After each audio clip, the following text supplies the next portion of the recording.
I have no desire to watch any more Spielberg. Yeah. Right. Wait. Dan. Look. They can't see us. They literally can't see us. 1, 2, 3, 4. 3, 4, 5, 6. Hello, everyone, and welcome to the Jacaranda this Thursday night. I'm going to here for the host your pub quiz. My name is Quizmaster Charlie. Let me know if you need anything. Shout out Quizmaster Charlie. Oh, rest in peace. Was he dead? No, he's just not doing it. Are we recording? Yeah. Oh, we not getting the little viewfinder today? No, because I want to use my phone, but I can see him there. Why? What? How did he die? He's not dead. He just doesn't do the quiz anymore. Apparently, there was no beef. We asked someone who worked at the Jacaranda when we were drunk on Saturday. There was no beef. They just decided to get someone new for the quiz. Why though? He was really good. Yeah, because apparently he wasn't doing enough numbers. Do you know how long he'd been doing it for? How long? 15 years. And At the Jack? At the Jack, and they gave him a week's notice. What? That's crazy. Maybe they didn't give him a week's notice. Maybe I made that bit up because I was quite drunk. But yeah, he seemed like he was going to cry. Me and Alex went to his last quiz and we shook his hand at the end. That's crazy. Yeah. But he was so good. He was the goat, mate. Mate, Jacaranda do better. So now I'm in search for a new pub quiz. Yeah, too right. Bloody hell. All right, well. Anyway, welcome back to a very delayed episode of Movies That Intimidate Me. I'm really scared because I didn't know we were recording. Yeah. I don't know what I was saying before we started going on to Quizmaster Charlie stuff. No, that was it. Okay. But that's all it was. That's all it was. Yeah. Okay, good. I was really scared that like videos of me singing were going to end up. Oh no, it was just you just talking about Olivia Rodrigo Lego sets. Oh yeah, mate. They're heavy. They're cold. Sick. So that good. that vinyl player one looks so cool. That vinyl player one looks good. I like the one that's like a carry on, like yeah. gig Does she setup. like Lego? Is that a thing? Yeah, I think so. I'm guessing so. It's about 5 sets. That'd be. That's the dream. That. Yeah, but in that one, the one that's like. Can't believe we're talking about Olivia Rodrigo Lego. The one that's like her touring setup. You get a little TV in it, Yeah. and a figure of her. And it's the video for "Good for You." That's sick. It's so cool. Anyway, how are we all doing? Doing good. Sorry, we're a bit. You just had to joke question. we're a bit late this time. Yeah. You moved. Yeah. I've moved to Glasgow. Moved in the last few weeks. countries. So I have, haven't I? Yeah. Does that count as moving country? I think so. I think I'd count it, but it probably doesn't. Like you're not changing your taxes or anything. No. Kinda. Well, start paying them one day. Wow, this guy. Yeah, I suppose I have moved countries on it. Yeah, moved to Glasgow. Why not? It's just a laugh, innit? Life's just a laugh, so just do silly stuff in it. I saw you on Thursday. Yeah. I was up in Glasgow for the Metallica concert, where I got this beautiful T-shirt. Queued 2 hours to go and spend £65 on 2 T-shirts. That's crazy. That capitalism. Yeah. That's crazy. The ticket's expensive. Yeah. Right. Guess 1 ticket standing, not like Golden Circle, just GA standing. I'll take that was 130 quid for Golden Circle. So I'm going to say 100 quid 125. for not even the top tier seats. How much are the Like Golden Circle? 400 quid. That's crazy. In America, they had like the ultra. I can't remember the name for it, but the album was called 72 Seasons, and the price for this like private pen for 8 people For Metallica was $7,272. But that was between 8 of you, and you got your own private like area. That's crazy. Yeah. Who wants that? Who buys that? Rich people, like really rich people. That's crazy. Oh my god. What do you think the seats?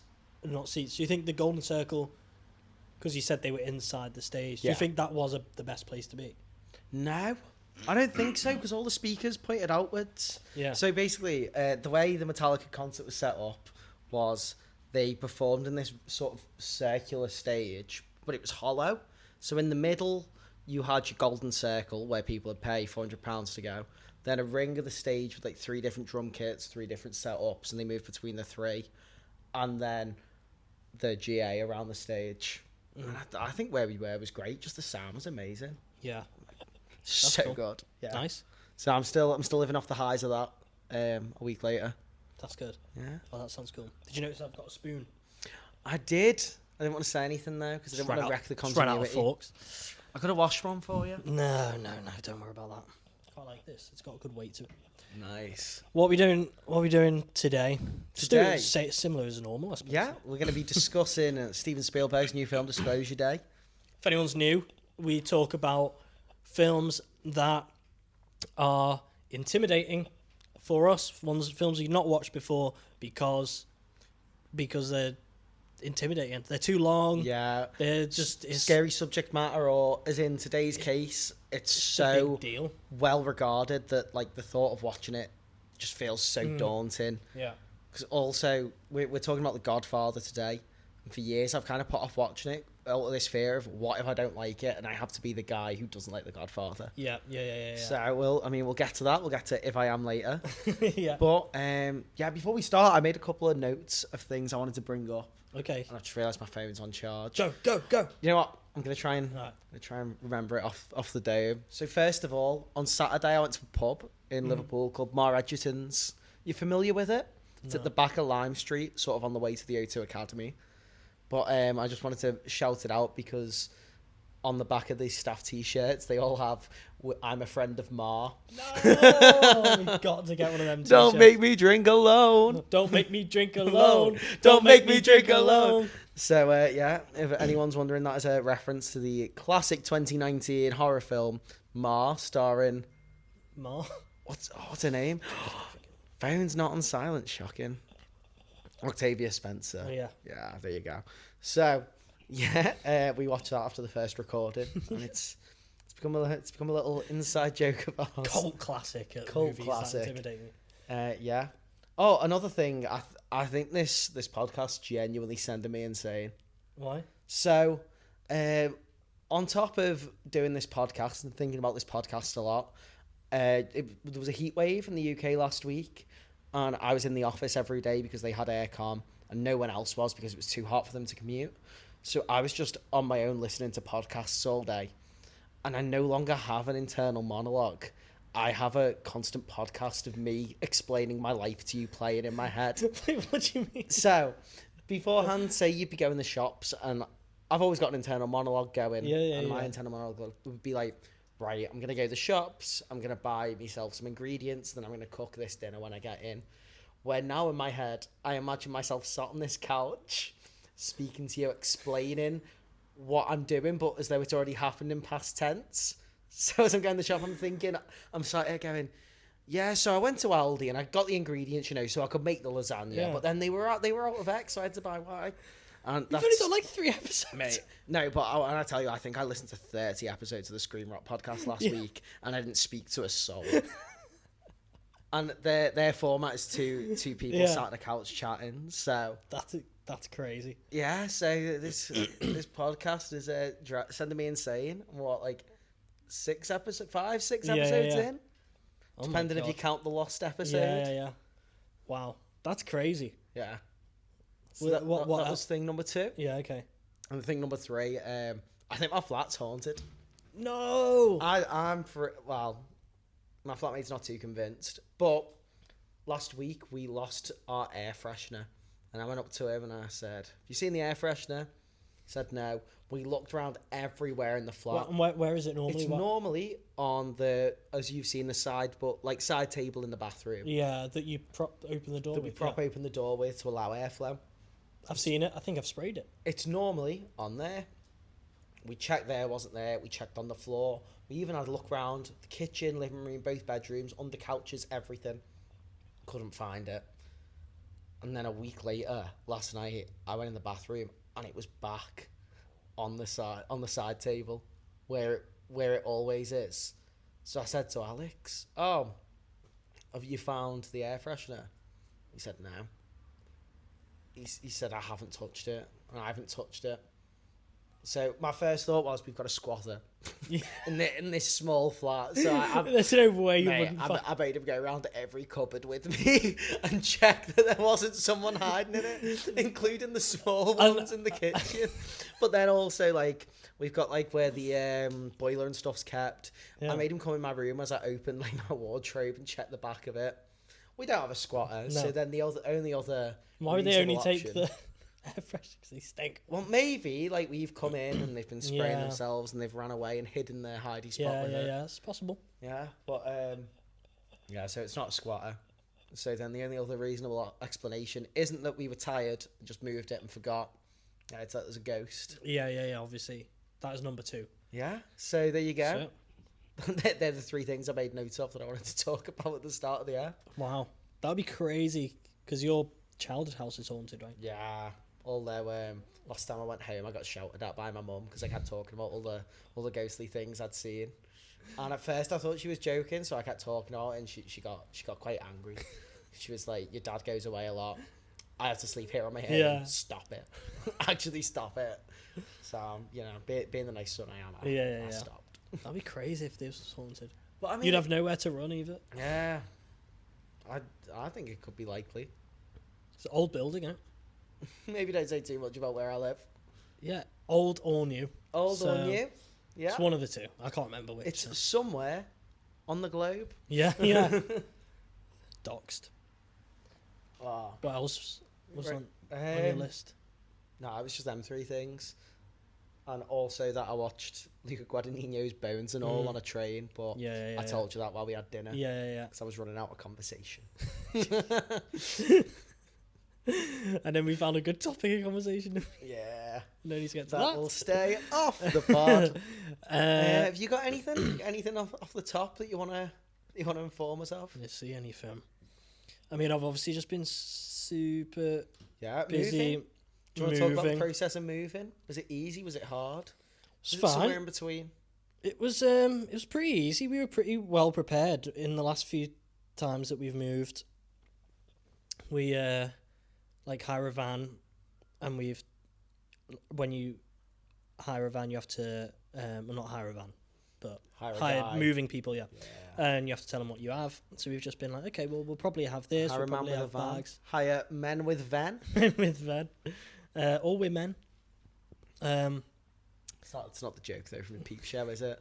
It's not the. Oh, is that from Peep Show? Oh, do you not know that? It's a classic Super Hands quote. Men with vent. Men with van. Yeah.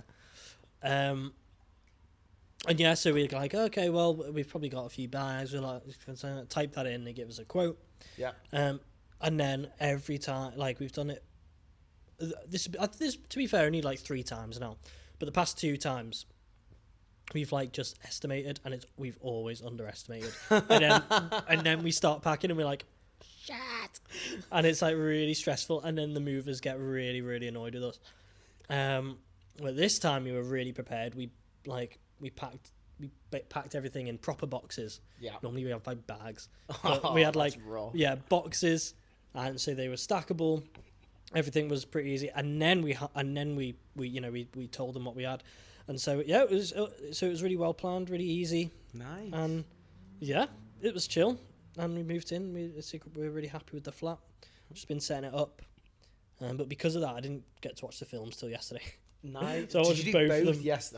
Yeah, Mate, they're long films as well. I know the first showing I could get to for Disclosure Day was 12 as well, so I would have gone earlier, but I could only get there at 12. So that obviously then took me to the afternoon and started Godfather in the afternoon. But I had to get keys cut. Yeah. And so on the way back from the cinema back to mine, I stopped off in Glasgow City Centre, my new home, and I went to Timpson's and I said, "Oh, just get these keys cut, please." He said, "Yeah, no problem." Turn around and he was like, "So, I've been up to anything today?" And I was like, "Normally, I would just say, no, not much, no, just." But you know what? I was like, "No, you know what? You're gonna make conversation. I'm gonna make In conversation. a new city. Yeah. In a new place. You wanna make friends. Exactly. I was like, you know what? No, I'll tell them what I've been doing. I said, just went to see that Disclosure Day film. And he went, oh, okay. So if you want, I can get you do a third pair. It'd be the same price. I was like, no, just that's fine. He went, all right, like that. Just didn't respond. I was like, why ask if you didn't even have time? Oh, that's raw. Started cutting the keys, and that was it. And then he gave me my pay. You know, I was paying. He said, "What up to anything late tonight?" And I was like, you know what? not even going to tell you. What was it? I said, no, not much. You said, just chilling. I said, yeah. What? God, what, up to anything today? Yeah, I went to see that Disclosure Day. Okay. Stuck. I was trying to put myself out there. He wasn't having any of it. That's it now. No small talk for you. No small talk now. I'm scared of small talk. I think there's nothing worse than when small talk backfires. No. I genuinely don't think there's a more soul crushing feeling. And I've got no issue with, turning around, doing it, and saying there you go. Like, I got no problem with standing in silence. Doesn't bother me. I don't find it awkward or anything. So it's just the fact that, but it's not even like he went, it was immediate. Like, he did not have time for me to answer. It was like, so it was quite funny. So yeah, other than that, nothing really. I watched Chronicle last week again. Oh, what an absolute belter. That was really good. Oh, it's just like, wow, imagine that happened. Do you know what I mean? It's a film where I ended and I go, imagine that. Yeah. It's really good. I just love fan footage movies. Yeah. I think that was probably my gateway into fan footage. Yeah. Because also, I think, looking back on it, that was the first film that really made me take film seriously and be like, oh, this is more than just... Why that? I think I was like 12, 13 when I watched it, and I was really into superhero movies, and obviously it's superhero adjacent, which is why I watched it.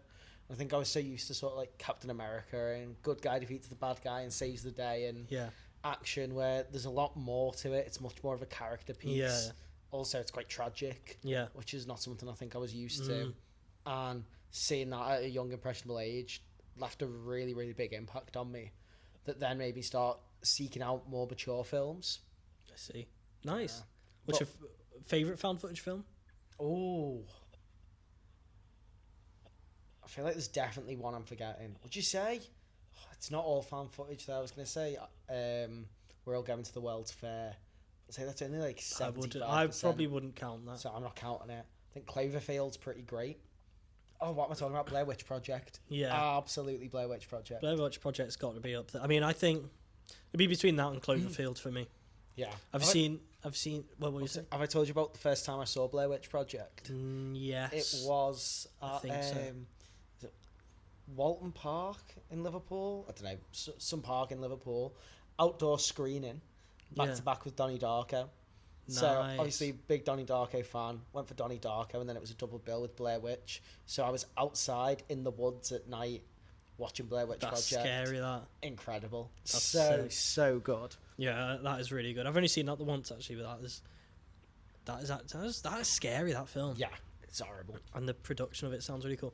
Have you seen, what's the M. Night Shyamalan one?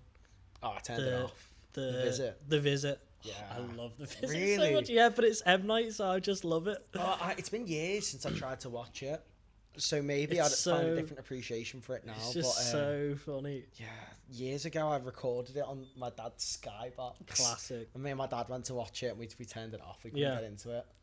No, I mean, it's not his best, but it's just, I know, just love it. I know the twist. Yeah. Sick twist. Oh, don't even get me started. Yeah, anything else? No, I don't think so. I've been rewatching for me. some Joachim Trier films. Okay, yeah. I'm having an internal debate at the minute for no reason at all, other than I just want to make my mind up as to who I think's the best working filmmaker. Ooh, okay. Because working today. Yeah. So my favourite ever is David Lynch. Yeah. He obviously passed away. Brown bread. Yeah, in the last... Start of last year? Yeah, start of 2025. Really? That long ago? LA wildfires was when he passed away. Wow. Because even that feels like that was just a month ago. Yeah. That's crazy. So, I've been thinking, who do I think it is? And I'm down to a few, and I'm trying to rewatch as many films of them as possible. So, who you up to? I think Joachim Trier. Okay. I think's a big contender. Luca Guadagnino, which is why I also rewatched Bones and All. Have you seen Queer? Yeah.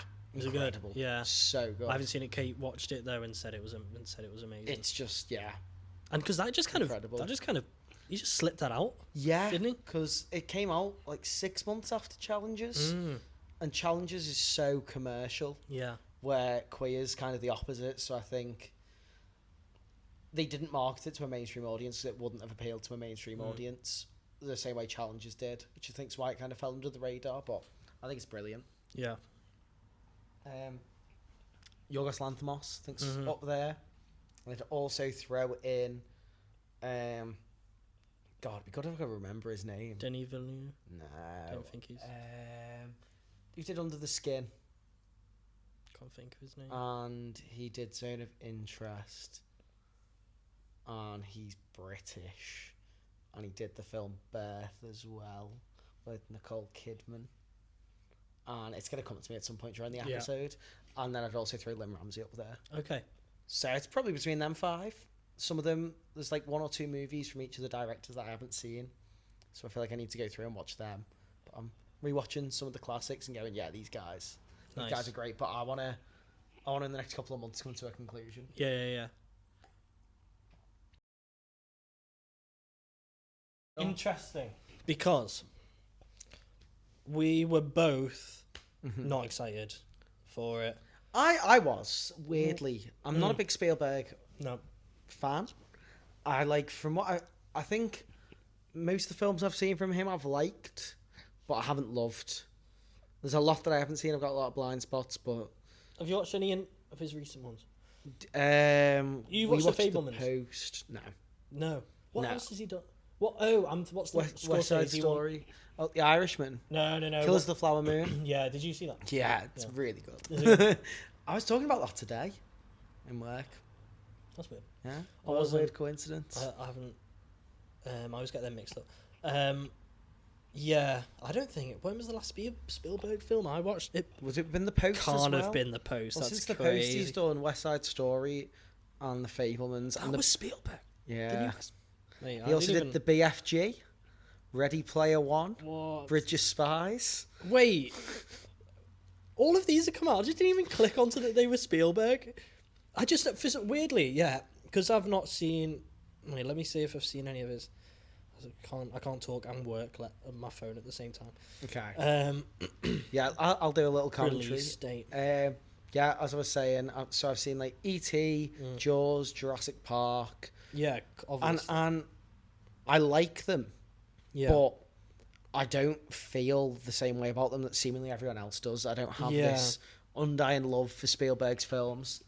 And I think because of that, because of how much everyone talks about how much they love him, I'm a bit against him. I don't know. Yeah. No, it kind of winds me up, when people say that like he's one of the greatest directors ever. I just think he's not though. But I understand it's very. I think it's very personal taste. I think both me and you have quite similar personal taste in films, and we're both not into whimsical filmmaking. Yeah. And whimsical cinema and the whole magic of cinema. Yeah. Did we talk about magic of cinema last time? I'm not sure if we did. Anyway, on here. Yeah, I have a thing where I talk about how there's like a kind of a group of film fans will use phrases like the magic of cinema, and it's completely immersive to describe films, and it's just such a different way of watching films than I think we do. Yeah. I think we're much more analytical, and I think we really ironically warm to colder films. Yeah. Things like Funny Games really appeal to us, where something with sort of warmth Yeah, and yeah, heart yeah, to yeah. it, we don't really gel with as much. No, big time. Yeah, no, I was gonna say similar. Yeah, I think The Post is the last film of his this year, which is 2017. So, I mean, I've watched other ones like since of my own accord. I right, think. yeah. Oh, like- mate, Minority Report. Never seen it. I did not even realise that was it. Right, so this it is good? This, yeah, I right. So, well, I'll get into this, but I didn't even realise that some of these were his. So that's what I was going to say. I don't think about, because I've not seen like his recent films. I don't think about. I think in my head that Steven Spielberg is someone that he isn't. Okay. It, like, makes different films than what he actually makes. Now, do you know what I mean? Like, that's what you were just saying. Like, they put him on this. He's on a pedestal, and so in my head he doesn't make like films like this. But of course, these are all his films. That's just really weird to me, because I don't engage with Spielberg as a director, really. That's just really funny. I didn't even realize, and I've seen my Minority Report, watched that like last year. I didn't even really realize that was him. I obviously would have known that was him when I was watching it, but like I just don't think that he makes these. I don't know. That's just blown my mind. Right. What are you seeing? I'm just saying, which ones I've seen. So Jurassic Park, E.T., Yeah. Jaws. I must have seen more. I think I watched Close Encounters when I was like 7. Yeah, I've seen. Like Lincoln. How did Lincoln make its way in there? Do you know what I mean? It's a really random set of. Yeah. Films, I think Ready Player One's the one that confuses me the most. That just, as much as I'm not that into him, like Ready Player One seems like pure slop. Yeah. And I wouldn't describe him as a slop director. No, not at all. Wow, that's really interesting. That's crazy. But yeah, so, I mean, I was pleasantly surprised by this film. But like, I had low expectations. Well, but I'll tell you why, and that's I have a real soft spot for, I love like heist films. Yeah. And I love early 2000s like sci-fi that's like that's like just stupid technology like done and is like chasing people, and like Minority Report is that, and I love stuff. Something like Face Off. I just love that, and so just the general, just like I found this film. I found Disclosure Day. I found it way more more engaging and captivating than I was expecting. That it had any right to be, I think. So I found it quite good to have fun with. But yeah, I mean, I think that's kind of as far as like the enjoyment of it was. Okay. For me. And I think I warm so easily to stupid sci-fi chases with gimmicks that change ability with every scene. Love it, but funnily, like I don't think the reason why I love it is the same as the reason why you wanted to it in the film. Yeah. Do you know what I mean? So yeah, I mean, I'll start off with the good. Mm-hmm. I thought it felt shorter than it was. I thought that, yeah. And I wasn't bored. No. Okay, I think that's the good one. I really didn't like this. Yeah. I found... Where do we even start? I think the first thing that really stood out to me was... I think this is the ugliest film I've seen in years. Yeah. I think it looks horrible. The colour palette, oh my God, is just... It's disgusting. Yeah. It looks so digital, and it reminds me of, remember that era in like the 2000s where everything was silver, like furniture was silver, and TVs were boxy and silver. And people had remember those like bowls of like ornament balls. Yeah. Remember what I'm on like about? Potpourri. Yeah. It felt like it was the aesthetic of like that weird time in the 2000s where everything was ugly. Yeah. And I think visually, story-wise, thematically, everything about the film felt so dated by at least 20 years. Mm-hmm. And I mean, I'll get into it more. It's been a couple of weeks now since I've seen it, because I saw it right after we recorded the last episode. But I didn't find it boring, but I found it comical. I found multiple points laugh out loud, funny with how bad it was. I found so many of the decisions, from the structure to the filmmaking to the editing to the way they'd choose music in certain scenes, and the clearly the emotions they were trying to elicit in scenes, just so confusing. Yeah. And I don't think any of it worked in the way it was intended to be. Yeah, that's what I mean. It's like... And you know what? I can see what you mean about the whole thing of like the silly sci-fi gadgets. Yeah. But I think a lot of people in this film were completely miscast. Yeah, I think the performances, you've got some great actors in here. I think Josh O'Connor is one of the best rising stars in Hollywood. I just don't think he was very good in this. Well, I think lots of people are going on about how great Emily Blunt is. I don't think she's great in this. I don't think she was. I've seen her be really good in lots of other things. Yeah, I don't think any of the performances were anything to write home about. Like I don't think any of them were like particularly bad, but I think just kind of unnotable, I suppose. But I don't think that I think the script and the script was terrible. I suppose they weren't really working with much. So, I don't know. The character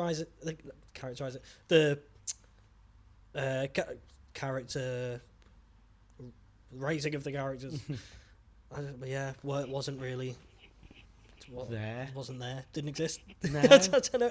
Didn't really care about anyone. Yeah. Which is why I was like, yeah, chase them. Do you know what I mean? Rather than like, oh shit, that's gonna be bad for them. Yeah. Do you know what I mean? Lots of very convenient plot devices as well. Lots of plot armor, lots of invisibility. Remember when they hide behind the army, the army people, soldiers? I can't remember the company. You know, the bad guys. Yeah. After they drive off the cliff. Yeah. And they're about 3 foot away from them behind a rock, clearly visible, and not one of the dozen soldiers there turns around and sees them. And then when so many scenes like that. She's in the house and he just gets the call. And the crop circle forms. Why did that happen? Why did that? Wait, what? Why did that? I forgot that happened. Wait, what? That's just come. Where did that come from? But anyway, and then there's like 100 people from the bad army, and then he just like runs past them, but no one sees him. But he's like as close as you are to me. Yeah, and he just runs. And he to gets the in the car. Yeah, and they're like, "What? What?" Like that. What? Oh, yeah, man, it was terrible. No, and that, and I really love that, watching films. I love films like that, but only from like 90s and early 2000s. It doesn't. Everything about this film feels like it was a spec script that sat there for 20 years, which is which is what I thought. Which is what I thought it was. Yeah, but that's what I was gonna say. It reminds me of 90s, 2000s sci-fi thrillers. Yeah, Minority Report and like some M Night, like, you know, Signs and Unbreakable kind of thing. But with don't you dare breathe the name Unbreakable in the same breath as this film. Unbreakable is obviously is Unbreakable's class. But I did write futuristic tech, which is outdated, which is weirdly outdated. Like, how can like crazy futuristic tech feel like years ago? Do you know what I mean? Why did the crop circle form? What even was? Did he? I don't even. What else happened? So, the kind of crux around this film is that aliens have been discovered in the 40s, and this private US company has been experimenting on them for years. And there was a few points that I just thought, this felt very dated. Yeah. So one of them was Josh O'Connor, whose character I can't remember the name of, to try and get his partner on side. Goes Daniel. I should have remembered that. Was it Daniel? Yeah, it was. Just to get his girlfriend on side, says, "Look, I'm going to show you a video, but I warn you, it's very disturbing." And shows her a video of an alien being dissected, and she acts like it's the most horrific thing she's ever seen. I'm not being funny. It wasn't that bad. Have you been on the internet? Have you opened up like Instagram or Twitter? Yeah. Fuck me, I see worse stuff than that every week. As do most people. So that point I was thinking, okay, this feels like it's come from a different era. Also, the whole idea that they need to keep aliens secret because it'll destroy the world. Without getting too into it, we do live in a post-Epstein list world. We also live in a world where the president of the United States has almost come out and basically said aliens are real. He's posted videos of him supposedly like meeting aliens onto Truth Social. Oh. They're clearly AI. Yeah. But there's like videos of him putting handcuffs on aliens at Area 51 that he posted. not to derail this whole conversation. Oh my god. But just the fact that they think it'd do anything other than would make people just carry on with their day and go, oh, that's crazy, feels very dated. And also the whole idea that we need to get to the local broadcast news station to tell the world about this. Oh my god. Just upload it. Just upload it. But also, even if it was on the news, who'd give a shit? You know what I've never done that every single person in this movie does? Hold my phone vertically. Spoilers, by the way. Hold my phone vertically and watch a live broadcast news channel in vertical. Yeah. With everyone around me because something crazy is being broadcast. No, you just go to like Twitter, Reddit, or Instagram. Yeah. And also... or like the news app and read it. That moment at the very end of the film where they're watching all the footage. And... Because the whole point was that it was gonna be crazy. Yeah. But like everyone just stands there like silently. And I was just like, everyone on the tube now, wouldn't you be like, what the fuck? Everyone, look at this, look at this, look at this. It's like that. It's like, do we need to bring in like a we're addicted to our screens moment for no reason? Yeah, it was really something. Yeah. I didn't find it narratively captivating. No. I found it very dated. I think that's the word I'm going to keep using. No, it's super. But so I almost assumed that this was a spec script from 20 years ago that has been dug up by Spielberg and he's gone, I want to make an alien movie. Yeah. I've had this script for 20 years, let's finally make it. No, I found out the backstory behind the writing of this film. I think Spielberg came up with the idea for it like 2 or 3 years ago. Met up with the screenwriter, and the screenwriter over the last couple of years has done like 43 drafts of this script. What? And that's what we came out with. What feels like a half-finished dated film that he's rewritten 43 times. What the hell?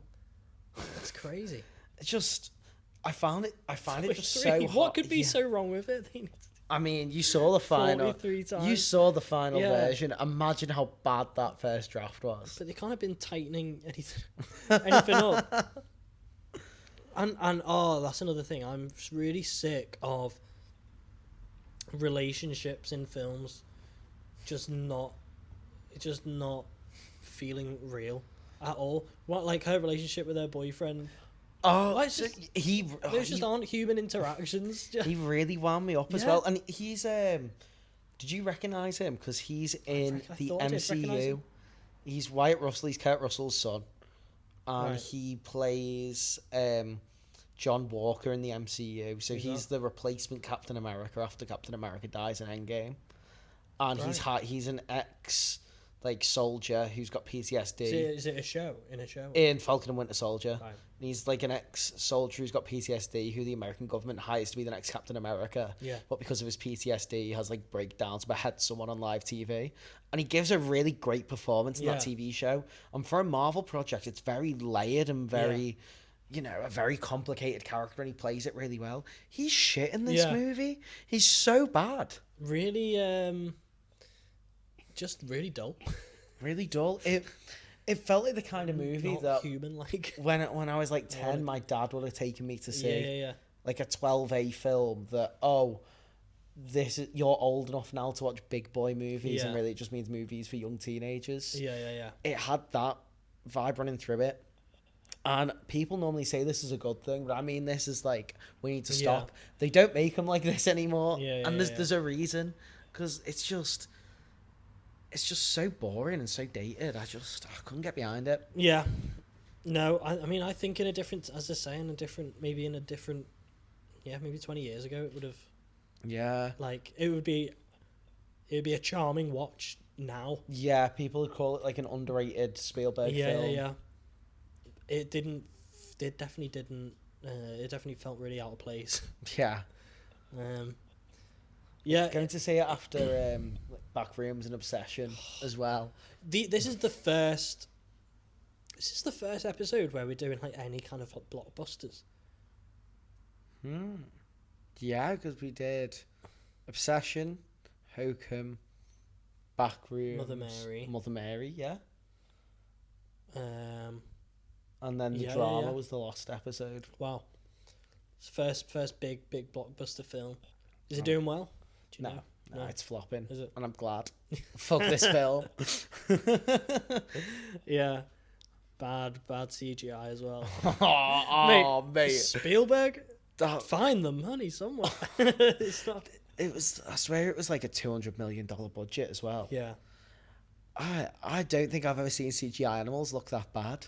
I think again contributes to this is the ugliest film I've ever seen. Yeah. Well, I feel like it's going too far. But in recent memory, Yeah. I can't think of a film that looks worse than this. Yeah. Like this looked worse than Venom 3. Venom 3. Did I see? Oh, I did. That's You the one did. I flipping saw. And people asked you to move 20 minutes in. Yeah.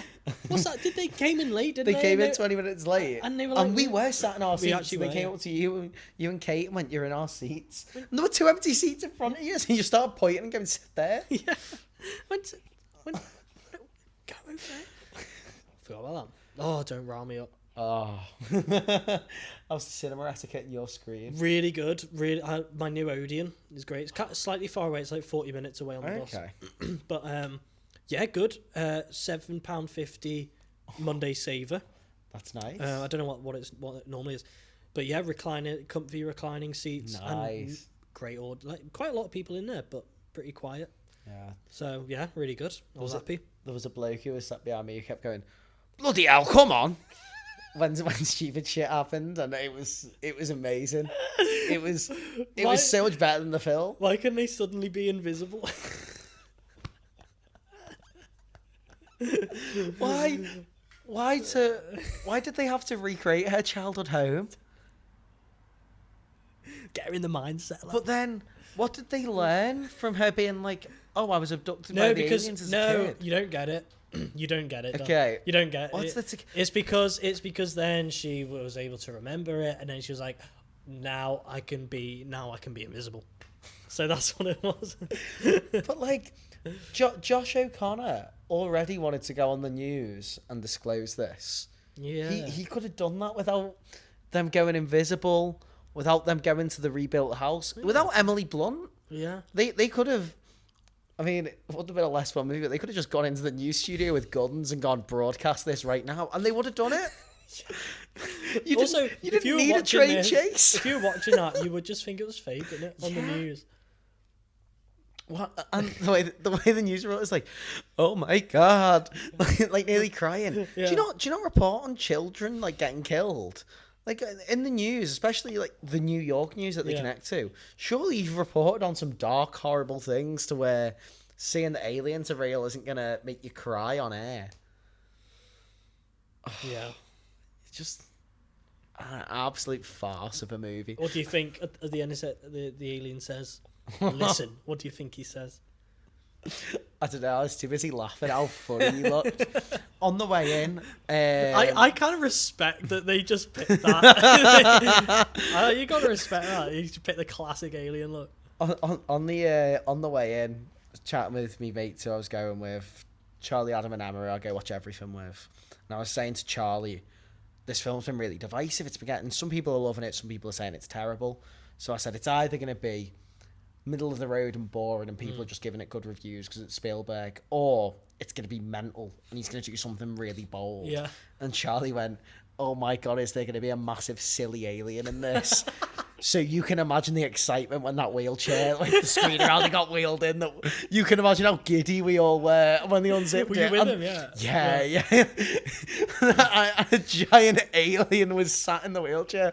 Also, they just had him the whole time. They had him in the back the whole time. Wait. When they went invisible, he was there. Wait. Yeah. Where'd he come from? And also, why didn't they just wheel him out first? Why didn't they just wheel him into the news studio and go, "We've got an Film. alien. Let him speak to the people."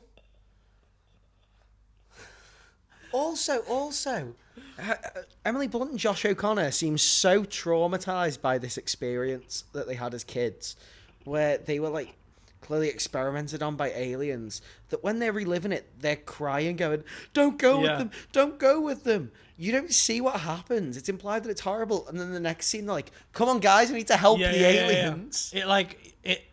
Their encounter with the alien, their traumatic encounter with the alien when they were kids, looked pretty chill. Didn't it though? Seemed alright. Yeah. They seemed fine. Yeah, so she wasn't even. Neither of them were like that upset in the moment. Joss O'Connor's characters, but maybe. also it cut before you saw what happened. I don't know. Unrelated. Have you ever seen the episode of South Park? Cartman gets an anal probe. Reminded me of that. Good scene. Oh, mate, he starts twitching, and then a massive satellite comes out of his bum. It's incredible. If they'd have done that, if Josh O'Connor would have had a satellite up his bum, I would have stood and clapped. If they'd have parodied South Park, that would have been genius. Yeah. That would have been Spielberg's back. Yeah. But no, I saw a review that said, "I just wish someone under the age of 60 had a hand in making this film," and I just can't agree more. Or just set it in the 90s. Yeah. Make it a period piece. Set it in the 90s. No one's got mobile phones. Yeah. Network news is dead important. Don't have everyone on the tube looking at the phone. Have them in the house. Yeah. Have them outside like a TV shop looking through the window. Because you even had a couple of shots where it was a family in front of a TV going. No one does. Doesn't happen. Yeah. Oh.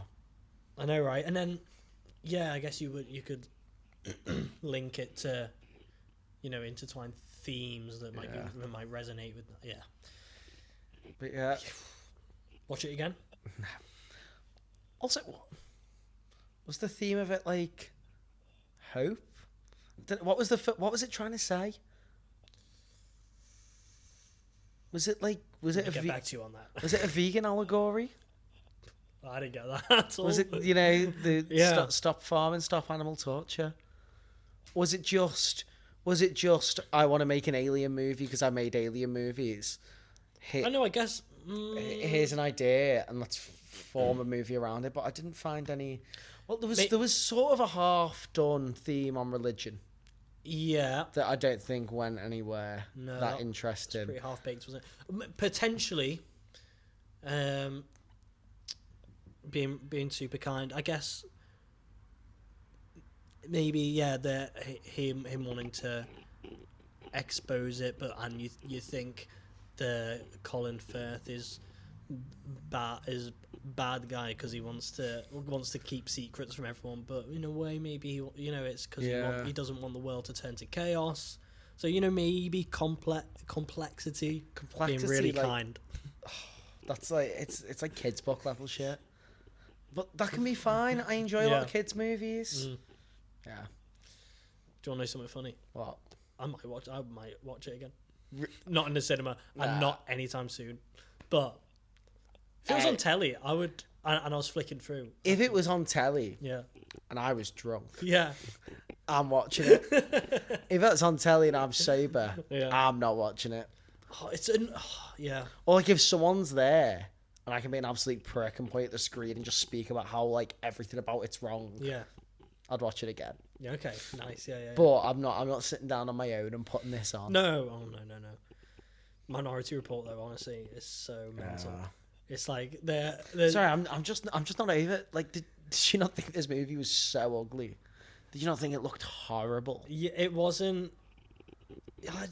The camera just kept moving and like really I think I just forgot that it was 2026. Honestly, I kind of forgot that I was watching a film in 2026. So, because I just thought I was in the 90s.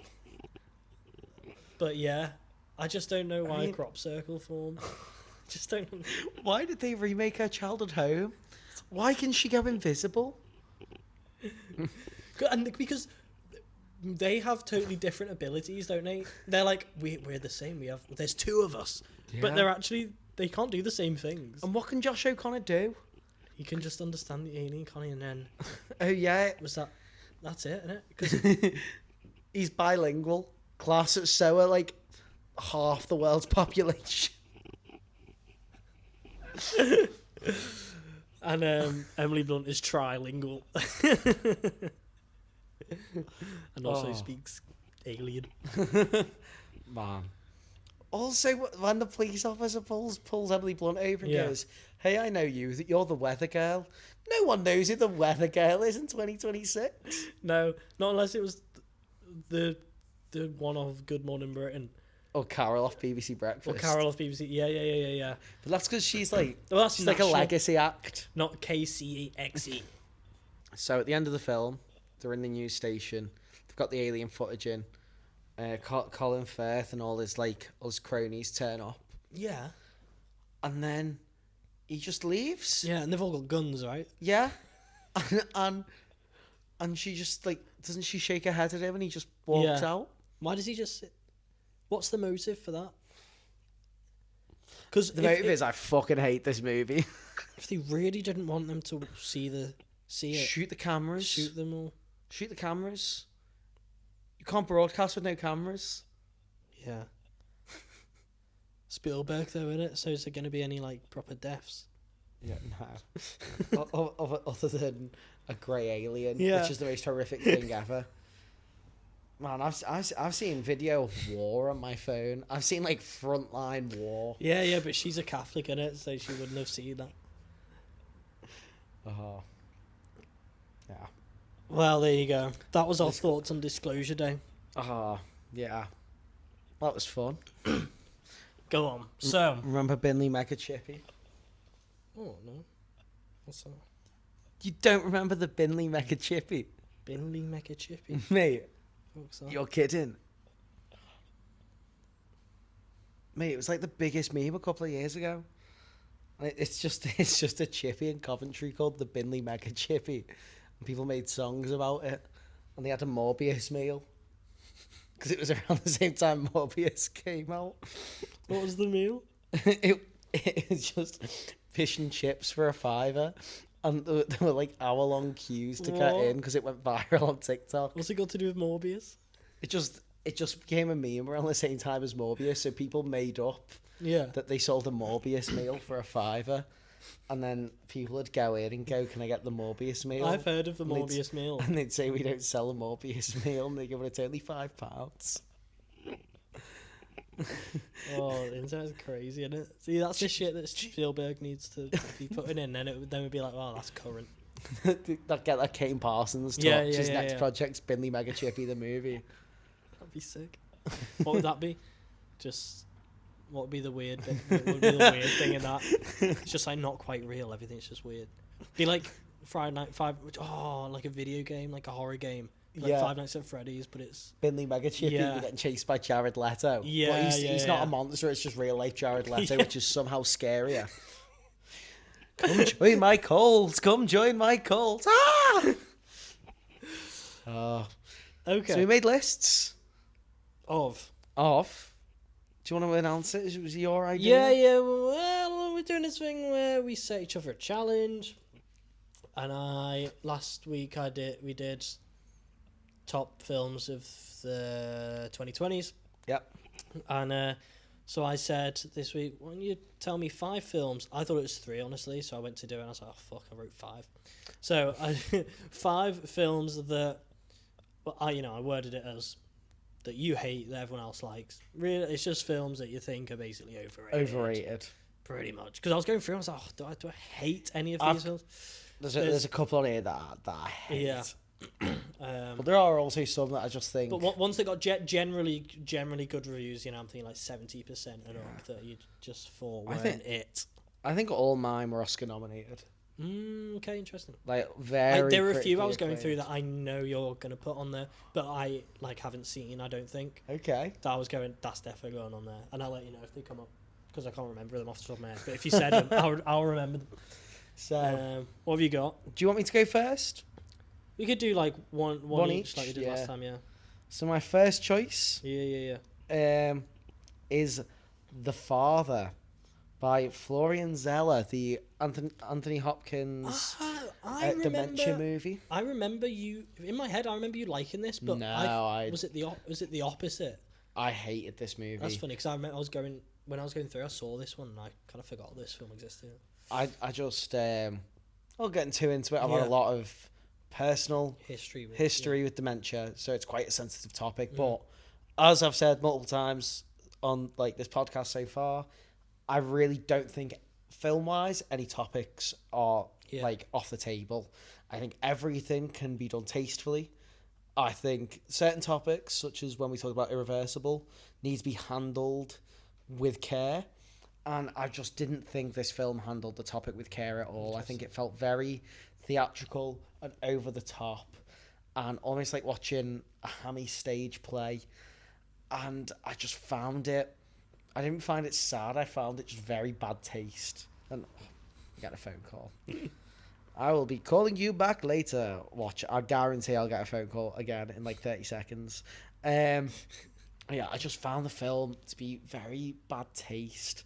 Left a really sour taste in my mouth. I didn't find it impressive or engaging. The whole point of it is you're meant to be in his, like... You're meant to be getting, like, you're meant to feel like to you've got dementia with him. But at a certain point, you just see the world without... like around him, and I felt like that. In what way did you find it distasteful? I mean, it's been years since I've watched it now. I'm just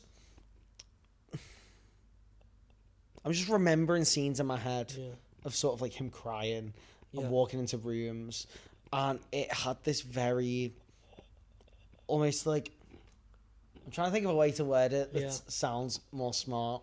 No, just say what's... It felt very much like a very posh person going, how about we do this film and look at it in this way? And it felt like someone looking at it from like an abstract concept rather than treating it. Whereas it's a very real... It's a real thing, and it's a real thing that impacts people.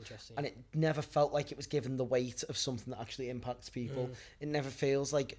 when you watch it, it never feels... I never felt like the film was trying to go, look how horrible this situation of dementia is, and this is what people go through, and you should learn something by watching this. It felt more of like a, wow, look how good Anthony Hopkins' acting is, look how good my direction is, look how I'm able to disorient the audience. And it felt like the aim, there we go, I've caught me thought now, the aim of the film wasn't to sort of put across how horrible this is. It felt like to show off, to be impressive, to be showy.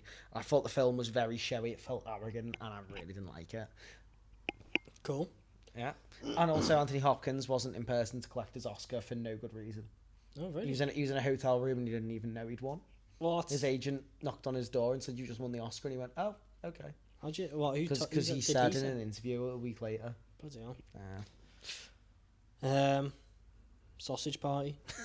People, man, that's no one likes Sausage Party. Really, I thought everyone loved that film. Sausage. It's got a 2.2 on Letterboxd. You can't be looking on Letterboxd. You can. No. You can. I remember at the time it was like, but maybe that's just because we were 15 and everyone thought it was dead naughty. 82% on Rotten Tomatoes. What? This is what I'm saying. What? That's what I'm saying. 4.6 out of 5 and I'm 6 out of 10 on IMDb. That's higher than it deserves.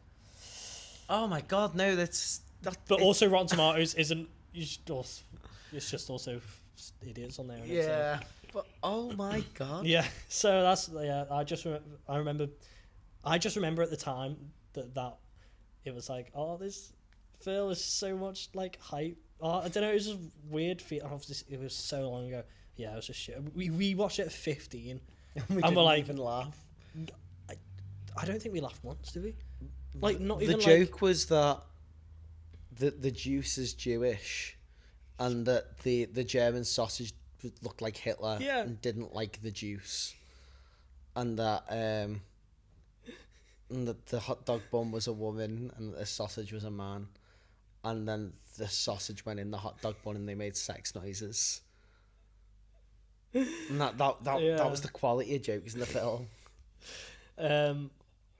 Honestly, enough said about that. Fucking dog shit. I really remember sitting in the cinema. Did we see it together? Yeah, we saw it together and we just kept looking at each other. Like, in shock. Like this. But there was not even like funny bits that, like, because it was just... It wasn't even funny that it was so bad. we just didn't even find that funny. It's like, oh my It was just the pit of mediocrity. yeah, Just it's generous. yeah, just absolutely And nothing. bad animation. Just Not looked even- ugly. Yeah, it's just horrible. Yeah. Anyway, you. Nothing else needs to be said about that. I think this is gonna be the most controversial one on the list. Maybe I'll save this for last. Nah, Pulp Fiction. Yeah, I knew. Yeah, I knew. I don't hate Pulp Fiction. I do again find it quite distasteful. I think it's a film that relies on the butt of the joke quite often being towards rape victims or racism, and it's a film that when I watch it I don't feel good. No. And on top of that, I just don't think it's Tarantino's best. I think Reservoir Dogs is better. I think Once Upon a Time in Hollywood's better. I think Inglourious Basterds is better. I just, when I watch it, I don't engage with it. I don't find it that engrossing or captivating. And these moments throughout, like Tarantino writing himself as a character who drops like the M over the hard R like 6 times. Yeah. The scene involving the Gimp in which you see a male character being raped, and because it's this big scary mob boss, that's funny. And kind of watching it in the 2020s is just so shocking. And I don't know, it feels mad that there's a time and a film that's still so well regarded that happens in it. And I think if it was just sort of implied, I'd maybe get away with it, but you see it graphically. Yeah. And there's just so many little bits like that throughout the film.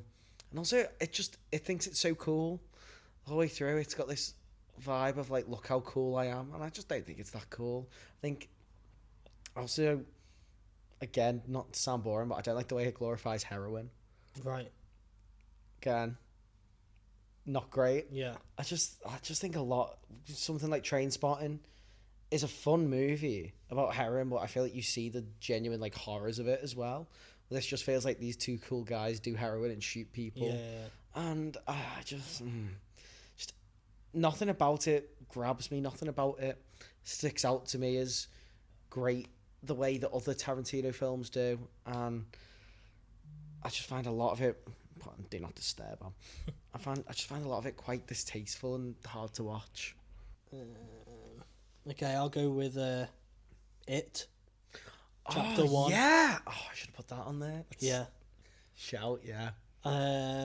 Just, I mean, like, it's not. I don't hate it.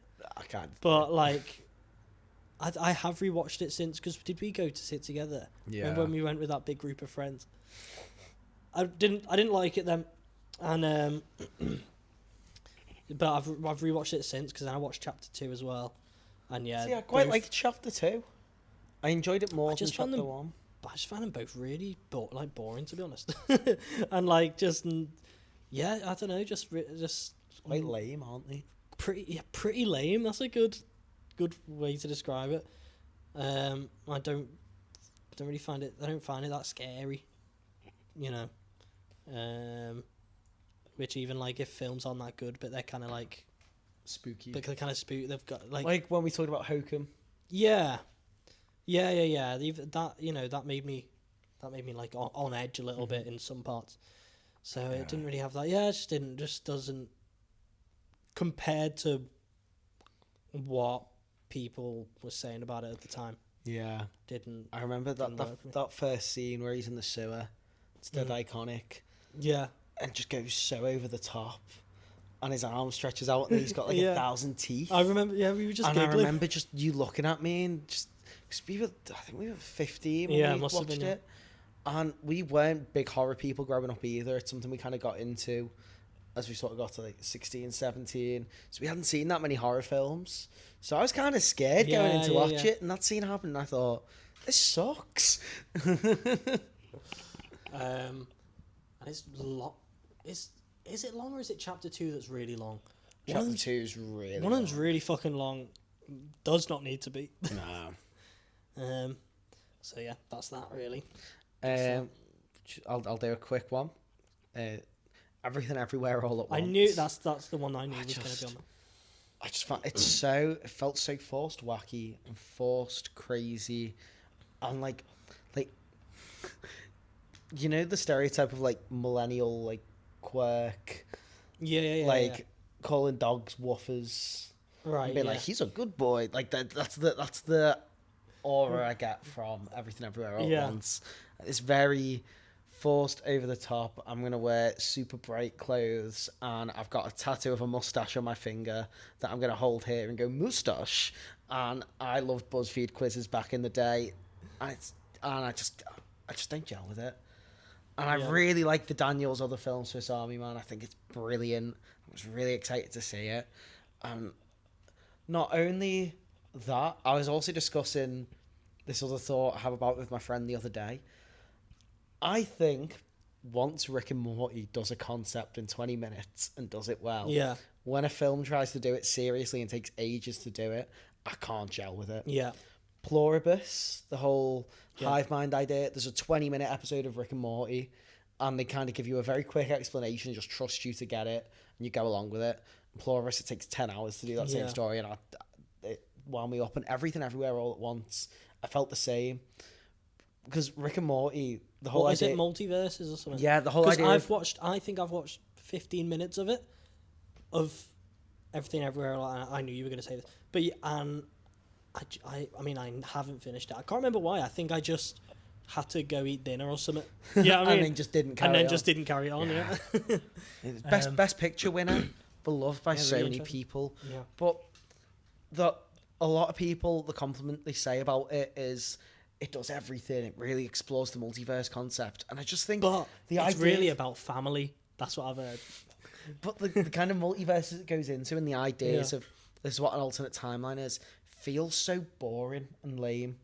It's like everyone's got really long fingers in this one universe. Stuff like that. Yeah. And I think... The kind of thing... Like the kind of thing where you say like, well, isn't it mad that like in another universe like that... Yeah, we all have long fingers, or that cup is a little bit to the... Like, when you say those kind of things... When you're like 14, I think it's dead deep. On passing, but they've made the whole film. Yeah, and I just... But then in Rick and Morty, they go to alternate universes, and it's actually weird. Yeah. And stuff you could never think of. And wait, have I seen this one? What? Oh, it's like most episodes, to be honest, mate. Yeah. Okay. There's one where they go to a multiverse, and it's just a sea of arses farting. Yeah. And just... I've seen most of them, but it's not a specific one you're talking about. No, but just the kind of concept of the film. They do that a lot. There was something else that also I felt this about, but I can't remember the film off the top of my head. But I can't be arsed with it. It pissed me off. Yeah. Do you want to go? Does it ever make you sad? Like, and in Rick and Morty, you know, where like Morty dies or something, or one of them dies, but like then one from another universe like takes the place of the other. I hate that, mate. Like, it's in the first season. It makes me feel like really sick when Morty buries himself in the backyard. Yeah, it's horrible. And it's like that's not him though. And then it's like you're not watching the original one. I find that really troubling. It's like at the end of Back to the Future. Yeah. When he goes back to his family and they're all dead successful, but you think about it, every memory he's had with his family never happened. No, don't, because that actually really stresses me out. Like, I hate that. It makes me feel like... It really makes me feel funny. Can't hit me with one. King Kong 2005. I've not seen it. No, it's... It's I hadn't thought about this, but I was scrolling through. I couldn't think of find a fifth one really that I thought was that interesting to talk about. And then I saw that. I saw that and I was like, oh my god, I forgot about that. Yeah, so boring. I don't even think I watched the last 2 minutes of it because I was just like, it takes. Have you seen Face Off? No, that's got like. Only sorry, it's an audio-based platform. Yeah. No, I shook my head. No, I haven't seen it. It's got because that's got like 10 endings, and it's like mental, but like the whole film is mental. So it's kind of like, how is this happening? But King Kong, oh my god, it's like, well, first of all, there's loads of it. Super like for 2005. Have you seen the original King Kong? No, and obviously I know the story though. It's one of those obviously super problematic. Things in it, how they depict like people they from have, other like, continents. native tribes. Yeah, native tribes kind of thing. On Skull Island. Yeah. Classic. And in the 30s, like, they're obviously doing that. You would expect that. Yeah. But in the 2005 version, they just remake it. It's very, very strange. it's like, oh, they're not remaking it for modern audiences. They're just like remaking it in color. And yeah, it's so boring, like mind-numbingly dull, I thought. And yeah, it just takes so, like, there's like a chase scene at the end, like with dinosaurs and Kong, whatever, and it also looks really bad. But it's like, it's 3 hours long, I think. And I think it's over, isn't it? Isn't it like 3.5 hours? Yeah, possibly. Well. I'll let you get it off. But it feels like it, and it's I think I had like 5 minutes left, and I was like I think I skipped a bit. That was it. No, I skipped about 10 minutes. Like Irreversible. I skipped 10 minutes. And guess what? Movie's so bad it made you feel like that scene in Irreversible. My God. Yeah, I skipped it, and the same thing was happening. I don't think I missed it. Yeah. So, but people really like 3.4. What's it got on? It's a well-liked movie. Yeah, I'm pretty sure. Yeah, what's your favourite version of King Kong? It's 3 hours and 21 minutes. Fucking hell. It feels like it. Mine's King Cobra from The Simpsons Treehouse of Horrors. Have you seen any of the new Kongs? Nah. Oh, yeah. I went to see Godzilla X Kong: The New Empire without watching any of the others.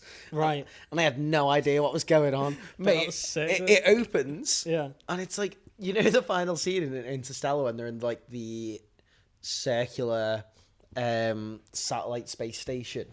And they're on the inside. It opens on a jungle that's like a cylinder. And on the title it says "Somewhere in Hollow Earth," and then King Kong's running with a bunch of dinosaurs chasing lizards to eat. And I was like, I've missed 5 movies worth of story here. What the fuck is this? He's having tribal wars with other giant monkeys in the Hollow Earth, and there's tunnels that lead to volcanoes to bring him to the surface. There's a scene where he picks up a baby giant monkey and knocks over a bunch of other monkeys with the baby giant monkey. Did you ever find out what happens? Also,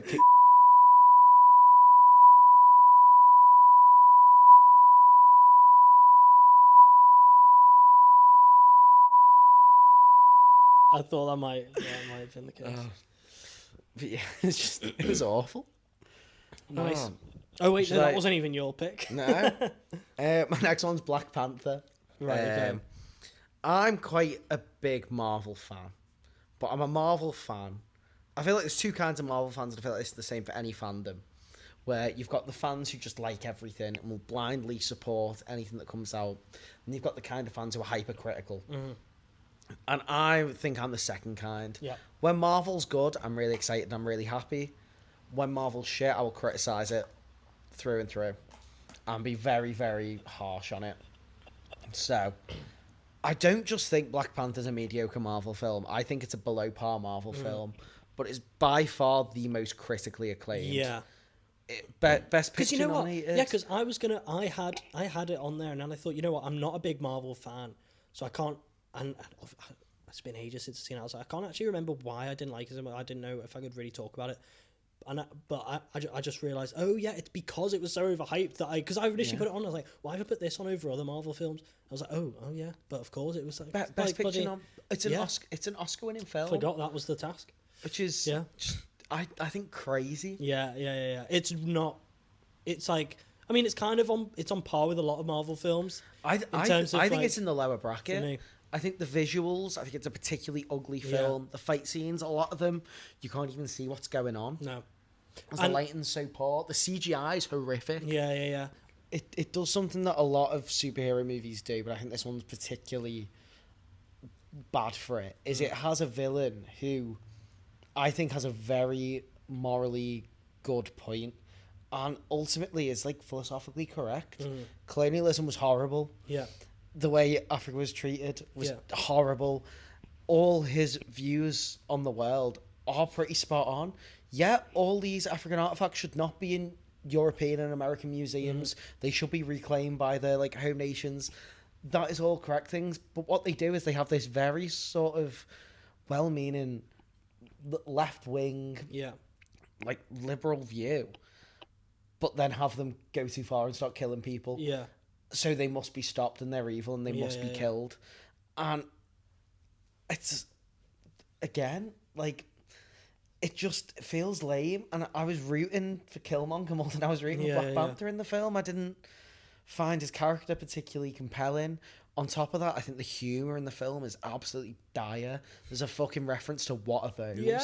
Oh which at the time was dated. Watching that back in 2026, oh my god, that's horrific. Have you watched that? Have you watched it recently? I've seen that scene. It came on my For You page, my Explore page on Instagram. Bohemian Rhapsody. Yeah. Rhapsodies. Just really hollow. And I mean, Rami Malek's performance is really great, I think. Is it? Yeah, I think so. Is it as great as everyone says? No, probably not. I think if it's got any saving grace, it's this performance though. Not the editing. No, it's just all really terribly made film. There was a lot of issues with this film, wasn't there? Did the director drop out? It was. If he didn't drop out, it was Bryan Singer, and he did. He did bad things. Yeah. And then he was replaced with Dexter Fletcher. Right. Okay.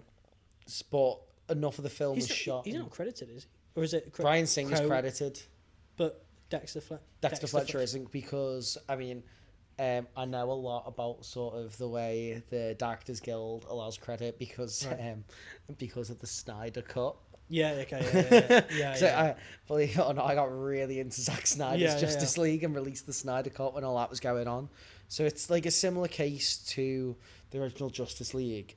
Zack Snyder's still credited as director because there has to be a threshold of I think over 50%. I think if over 50% of the film's shot, then it has to be that original director credited unless they say otherwise. Yeah. I see. So So it was that, like, because of Directors Guild regulations, he still has to be credited because he shot most of the movie.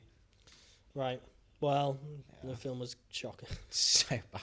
Really, just so boring. Just and really also, dull, so empty and really... And just not true. A lot of it's lies. And the idea of Freddie Mercury going solo really upsetting the band just didn't happen. And Brian May already had 2 solo albums. I'm not 100% against like changing things for the film. Yeah. To maybe make things a little bit more interesting.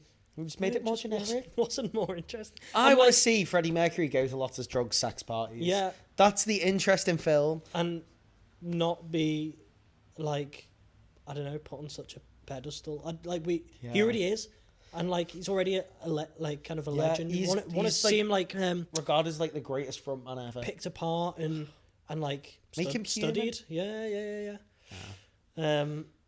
So just real and just boring. And just why did everyone love it so much?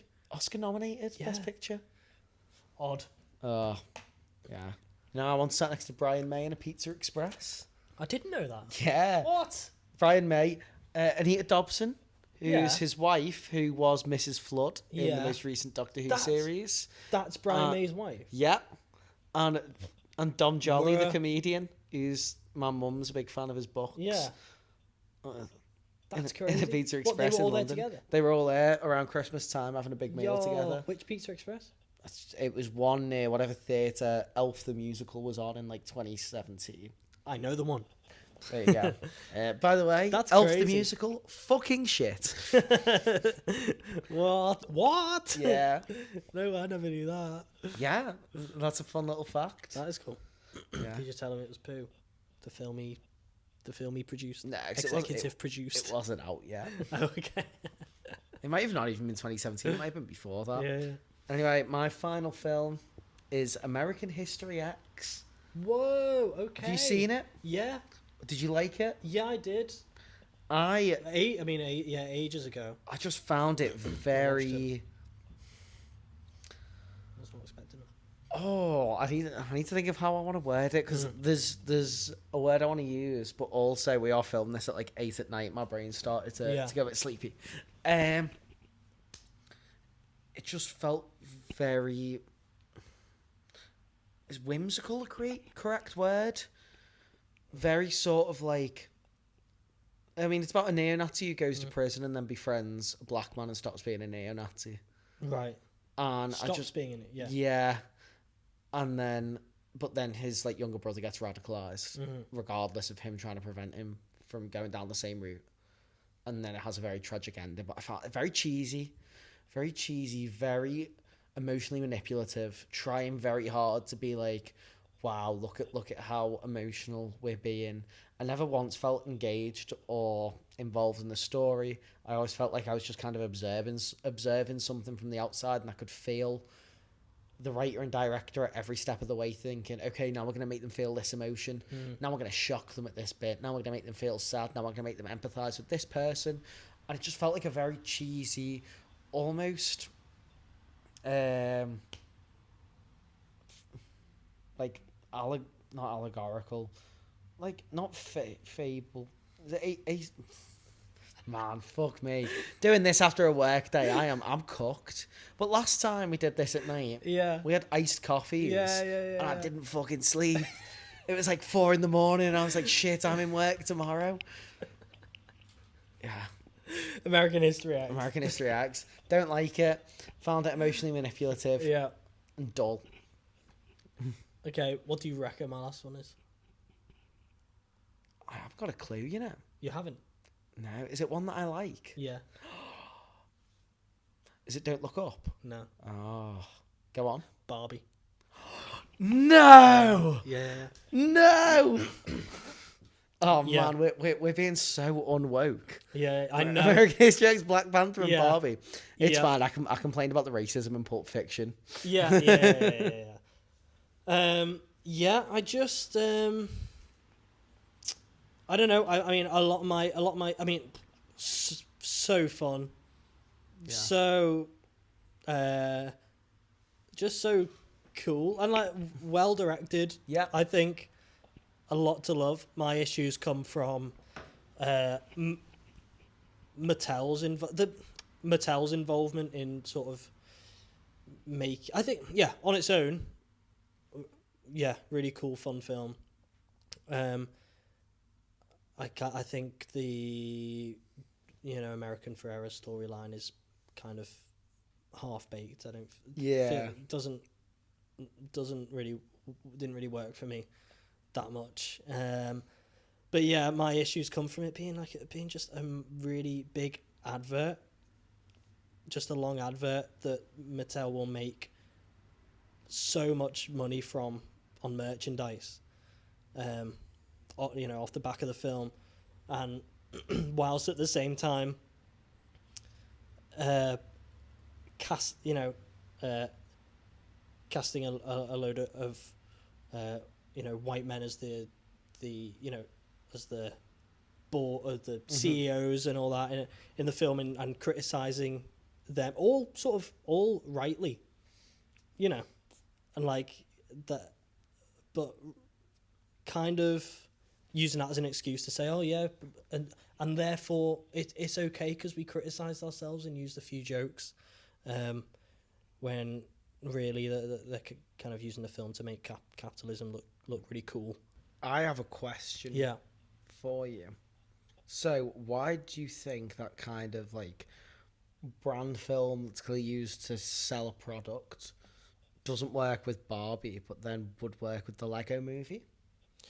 Do you think it's maybe because you have a better, like a more positive view on the brand Lego? Or do you think it's about specifically the involvement of like Mattel in the plot?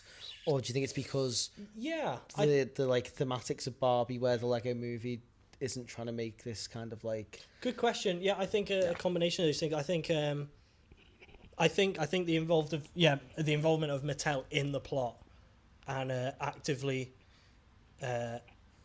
being made fun of as a problematic entity and kind of seeing that as an action that then kind of rids themselves of what's the word? Do you think that's like Mattel doing that themselves, or do you not think that's the writers like Greta Gerwig and Noah Baumbach making fun of Mattel? Because it's like in Family Guy. Family Guy's a Fox product, but they constantly make fun of Fox. They say they hate Fox News. Yeah. They make fun of the brand of Fox all the time. Even though they're a Fox product, that's because I do think Seth MacFarlane actually hates Fox. Yeah. But it's like this sort of paradox. Yeah, it's possible. It's possible, and I think possibly it's. I think partly it's the kind of long problematic history of Barbie as a product. Yeah. Is what. Yeah, I think is maybe what makes it sit worse a little bit with me. They've got such a history of being, obviously contributing to, misogynistic tropes, and I think the way it touched on that was really, really kind of half baked. I think, and really, I think it could have been. I think it could have been an interesting exploration of that. Do you not think I'm Just Ken is a fucking banger though? Yeah. I think I love a lot of the song. That's what I mean. A lot of it comes from like, and I had a great time watching it, and I was like, yeah, this is sick. And then it was kind of, as I was leaving, I thought about it. I was like, oh no, actually, oh no. So, I think when you've kind of been into film for like, I'd say probably like 10 years now, we've been really into film. We've really sort of found our own niche taste and delved into it and found the niches that we enjoy. And I feel like when you do that and you hear about a film that sort of everyone likes, even people who aren't that into film, I get a bit scared. And I think, what if it's not that special? What if it's not for me? It's so fucking good. It's so good. Yeah. Where to start? How do you want to talk about it? I want to say it took me 3 times to try and watch this movie. Really? Nothing to do with the film. No. Just first time my flatmate came home and I thought he was staying out, so we watched football together. Oh, okay, yeah. And then second time I was going to watch it. Now my mate phoned me up and said, "Do you want to come see a play?" Right. So I went and saw a play. Right. Okay. So it took me 3 attempts, but we got there in the end. When did you watch it? Like the week after we last recorded, so like 2 weeks ago. Mm-hmm. Yeah. Nice. I thought it was great. Yeah, really, really good. Also, do you know how old Marlon Brando was when they filmed this? I found this out on the way down here because I was looking at. He was 47. Yeah, mad. I think they did. They gave. There was big, but yeah, because I remember, because I did not know it was Marlon Brando. I know that's probably like a well-known fact, isn't it? But I was like, wait, that was Marlon Brando? Because I was like, what? How did he look that old in the 40s? I was like, okay, well, first of all, it wasn't made in the 40s. I didn't know it was set in the 40s until I watched it. Oh, I didn't know either. It was just like halfway through because I was thinking, how was he that old? And then I was like, oh, yeah, obviously not. Then I was like, wait, still though, how is he that old in the 70s? But yeah, he was 46. That's crazy. Yeah, just I don't know where to start. What's it about? It follows the life of Michael Corleone, who is the son of the Godfather, who's something else. Don Corleone. Don. Yeah, his name's Don. His name's not Don. His name is that's what they all call him Don. Yeah. Because when I heard his name, I was like, wait, who's that? Yeah. Don. And his dad is the Godfather of their branch of the mafia. Is it the mafia? Yeah. It's gotta be. And he's he fought in World War II, and he's straight edge, and he doesn't want to go down the path of his father. But then, due to a series of events of people attacking his family, he slowly descends into that lifestyle. And you watch over 3 hours as he becomes the Godfather of the family. Yeah. And it's just so good. This film it's 3 hours long, right? Mm-hmm. There's not one thing that could be cut out. Take out of this. No. Every scene has like does so many things for the story. There's no dead air. Yeah. Is that the word? Every moment is so, like, plays such an important role for creating this whole thing. Yeah, I mean, yeah. How does it start? That opening scene. So I actually watched the opening scene twice. Yeah, Because that was part of you. my flatmate got home 15 minutes into the movie. Right. Oh, let's just rewatch the scene again. Yeah. It's such a good introduction, and it feels so alive. Mm-hmm. It really feels like you are watching these people live. And I think the acting's so understated in such a good way. It never kind of reaches an over the top point that I think a lot of modern acting does, and especially a lot of awards baity acting. There's always that one big crash out shouting scene of like, "Am I enough?" You don't get that in this movie. It's all so understated and well, like, put out. I think, and I mean that opening shot. I think just really it just encapsulates the whole film. Just that opening shot where it starts in a close up and zooms out and it zooms out, doesn't it? And you just see his shoulder, and that guy's asking to avenge like his daughter's like attackers or whatever. I don't even know what am I even talking about. That is what the film is. Just it's so brilliant. I think it's so well shot and especially well lit. It's got such a golden glow to the film. Yeah, I think it looks so gorgeous and moody. The pretty sure the cinematographer, I can't think of his name now, but he's known as like the master of light or shadow. Oh, you studied film. He's known for his shadows. Yeah. I mean which you can obviously really tell. The scene in the second half of the film where all the heads of the families meet up. I just specifically during that scene, I was just so in awe of how brilliant the whole thing looked. Also, I think because it's such an understated film, when things happen, like the scene in the restaurant, it's so tense. Yeah. Oh my god. And when the Prince of Darkness, that's his name. Yeah. Oh my god, when he's in the bathroom, it was like that. Yeah. And he can't find the gun. But it's like 3 shots in that scene. It's the one of him, you can see his like head from above the door, can't you? Mm-hmm. And then the one of him getting a gun, and then I think the shot of them two still at the table. Oh my god! The editing, is just is masterful because and then there's that scene where Sonny gets killed, and there's kind of a wide shot and you see the car coming, and you know it's coming, and then you have the shot of the guy taking the ticket, and everything is so well paced. There's so many shots that linger for a little bit longer than maybe what you would expect, which then you know that means something. Like the lighter, when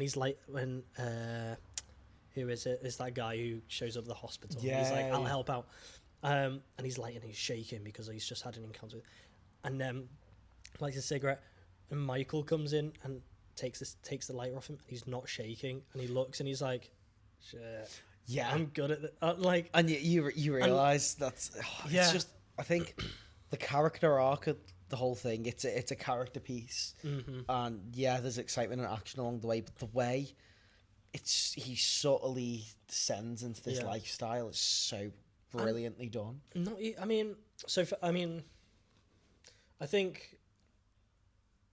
I guess what I enjoyed most, what I got most from it maybe, is that I guess you all have this idea of the mafia in your head, and ruthless and but this family they're so sound. Everyone, I'd love to go to that wedding. Oh my god! And I suppose that's like why that wedding scene is so important, because it's just so joyous. Them as real people, and they are people that just exist.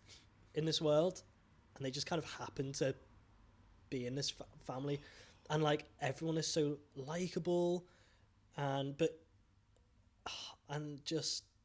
really real. Everyone feels really real, and their family dynamic feels so natural. And as you said, like the understated performances add so much to that. But you really know everyone, really well. So then when people do die, like when Sonny died, I was like, no, like I was like, no, not him. Also, my favorite. I don't know how much you knew about the film going into it. Very little. I knew very little. All I'd heard about, I also the kind of compliments the film gets. Because I've gone away and I've looked up why it's widely considered one of the greatest films ever made, and a lot of people talk about the character arc of Michael Corleone, and I didn't know that was going to be the big focus of it going in, and I didn't know I didn't know anything about the plot. So about 40 minutes in, when Don Corleone gets shot, I was so shocked. And it really established this feeling of anything can happen. Yeah. And although, like, obviously he survives, but he's out of it for a lot of the film then after that.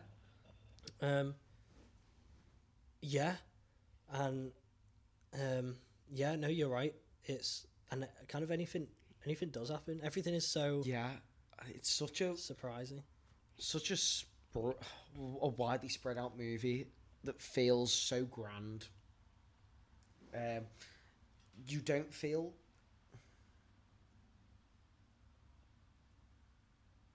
God, man, I'm so fucking tired. Yeah.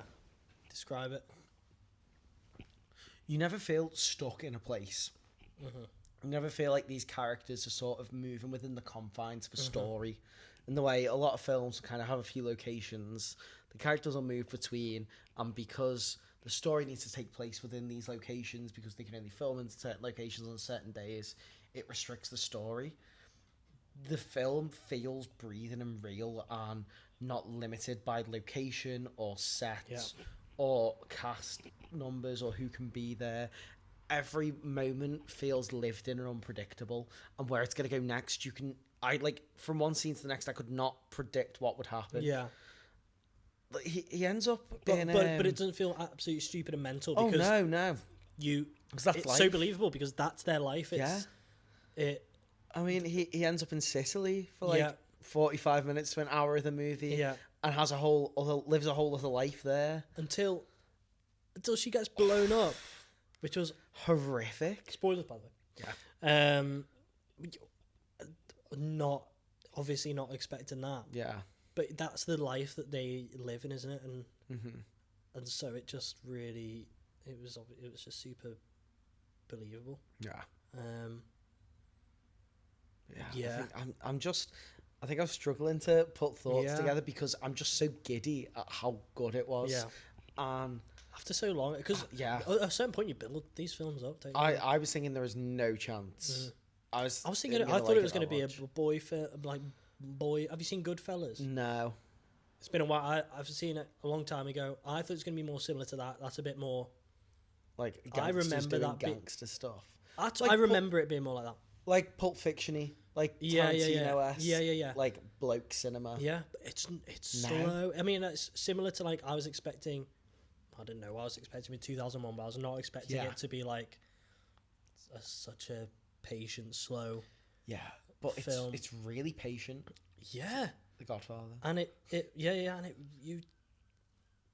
and I don't know. I mean, the camera basically spends all its time just in front of the characters' faces, which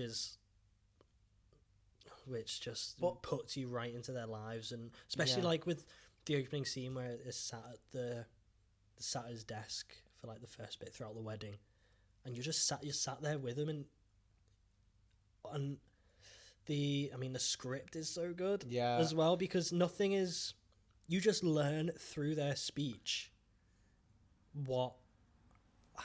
who they are, but it's just, and it never feels like exposition. Speech. It's like, it's not exposition, that he just says stuff and you know the kind of people that they are. It's really good. I think I think early on, the first scene that left a kind of a big impact on me was the whole sort of subplot to do with the film director, who they obviously want to cast. Don Corleone wants to get that singer cast in the film, and you just see one of his guys go out there, meet up with the director, say, "Look, you need to cast this person in your film." He says, "I'm not going to do it," and the next day he wakes up with the famous scene, which one of the few things I knew getting in with the horse's head in the bed, and it's such a well-structured scene. It gives you every bit of information along the way, without at any point saying this is the information you need. Yeah, this is the information you need, and this is you couldn't predict what was going to happen without knowing that scene already. Yeah. The way that he kind of introduces the horse and the stables just feels so natural and feels natural to the world these characters are in. That when it gets paid off, it's so satisfying. It's you don't know that you're getting information at the time. That's it, isn't it? And then when it pays kind of off, writing is insane. Yeah. When it pays off, which it always does, your brain goes bum bum bum bum bum like that, just connects it all, and you go no. And then it's like bits like that, isn't it? Yeah, it's like the film is made up of moments. Yeah, like little motifs that all come together to form this life. Yeah. Which at the end of the day, I suppose life is like a series of bits, moments. Yeah, but a lot of the moments feel like, in and of themselves, they could be a great film. The whole story of the movie director being blackmailed into having this singer who's not a great actor in his film feels like it could be this great big story, but it's all just these little part bits into making this grander character piece that's just brilliant. Also, going back to the cinematography, I think it's never showy. It's never so. For instance, like last time we talked about Come and See, which I thought was great. There are moments in that where it feels very showy and trying to do something stylistically. Where every moment in this film, it just feels like it's trying to be as naturalistic and as immersive as possible. Yeah, that's just great. Yeah. Also, the sets are just lovely. I'd love to live in his house. Oh my god. Yeah, I mean the scenes in Sicily. Yeah, like obviously all shot on location. And like just incredible. I mean, that's really the first kind of scene that has a lot of like long shots. And I suppose he's isolated from his family, isn't it? So it kind of makes sense. But with that, you get the landscapes and you get like, and I guess that just adds to I guess the unpredictability of their lives. It's like, look at where he is now. You've had this whole film in New York, and it's dark, and now he's in like the most beautiful place you've ever seen. But he's isolated from everyone. But also because of a choice that he made. Everything is because of choices that they make, and they're all okay with the choices that they make because they're aware that they're their choices, and the family respect. Oh my god, everything is just like, and also like they've got a moral code, like in the when that guy in the beginning wants to kill his daughter's attack, he's like, well, your daughter's still alive, so I don't think killing them's really fair, so I'll just beat him up.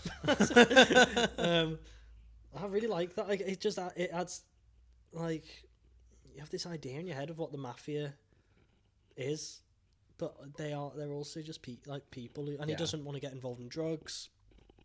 And all these choices really make sense. Like, by that point, when he says he doesn't want to get involved in the drug trade, it like makes sense for him to do that.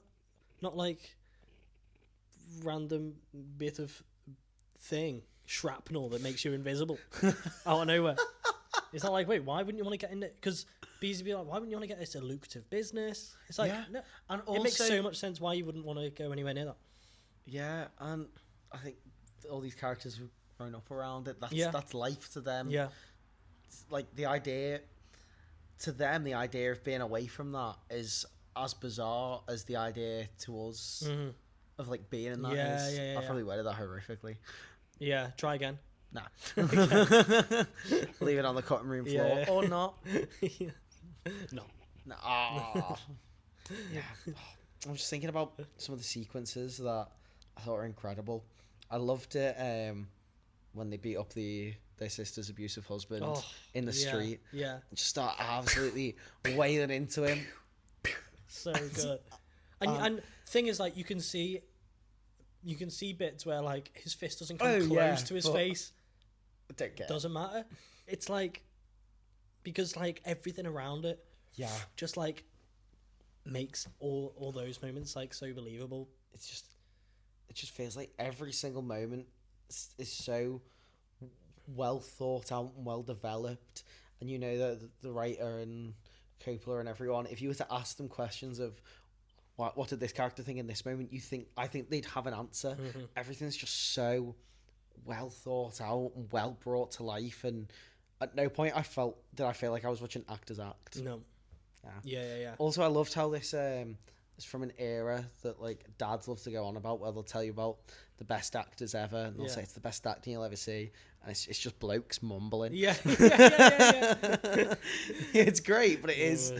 Yeah. every like great acting performance from like the 70s is just guys mumbling. Everyone's dad loves it. He turned this film down originally, you know. Did he? Coppola, because it's based off a book. Mm. He didn't like I don't think he thought the book was any good. Because I think the book's meant to be quite cheesy and like very traditional gangster film, and I think the film's it's a traditional gangster book. Yeah. The film's meant a very sort of mature story. But he was doing a film at the time. I don't know in what way he was involved. I can't think what the film is, but basically it flopped. It did really badly, and he was like, "Shit, I guess I'll have to do that film." so I think him and they got the writer of the book to do a screenplay. Francis Ford Coppola did a screenplay as well, and they kind of compared it. I guess they kind of combined it. Yeah. And probably best accident ever happened in his life. Well, probably. I know he initially turned down the sequel as well, and recommended that Martin Scorsese direct it. Right. But I mean, I haven't watched Godfather 2 yet. Yeah. I really want to though. Yeah. I'm so desperate to. Yeah. We were going to put it on the list when we watch this, but should we just watch it? Should we just watch it? Yeah. Because I watched it with Kate. Because you remember when you saw Kate? Yeah. She's like, I don't know, it's going to be boys. She loved it. So she was like, whoa, that's made me think about doing things that you wouldn't normally do. Yeah. I feel like, how could you not though? If you have an appreciation for film. And purely just like the family dynamic is just... I'm sorry, I really need to take this. Oh, it's yeah, really important. Hello. Hello, how are you? Good. We're me and George are podding right now. We're doing the podcast. Oh shit. Are you podding right now? Yeah, but it's fine. We can take a break. We can edit this out. How are we? Hi, podcast. Yeah. Godfather. So, there is something problematic about this film. Favourite word today. That I think, based off how much I went into kids, would be wrong if I didn't bring up. So, Michael Corleone's Sicilian wife is played by a 16-year-old in the film, and obviously is the only bit of nudity in the film. Oh. And they filmed it in Sicily because the law let them there, so it wasn't illegal to film while they were in Sicily. Oh. That bummed me out when I found that out. Cheers for that. Yeah. Because I was watching the movie and I thought, she looks really young for him to be hitting on her. I thought that. I thought she must and not then, be. and then that scene happened and I thought, I had flashbacks to the 1968 Romeo and Juliet that they made us watch in school. Yeah. What was that? And then in year 9. And everyone was like, whoa. Yeah. And I thought, hang on a minute. So I Googled it and I was like, shit. So that's horrible. And that also didn't need to happen. No, it was so even if she was like an adult, still could have cut that out. Yeah. I mean, I suppose I take it back. Not every moment is considered and means something. Yeah, because that just was irrelevant, wasn't it? Really? Yeah. Okay, well, thanks for letting me know. But I don't know. No, it's important to point out. I don't know if this is the right way to approach it. I'm trying to not let it impact my view on the film. Yeah. I want to... Typical man.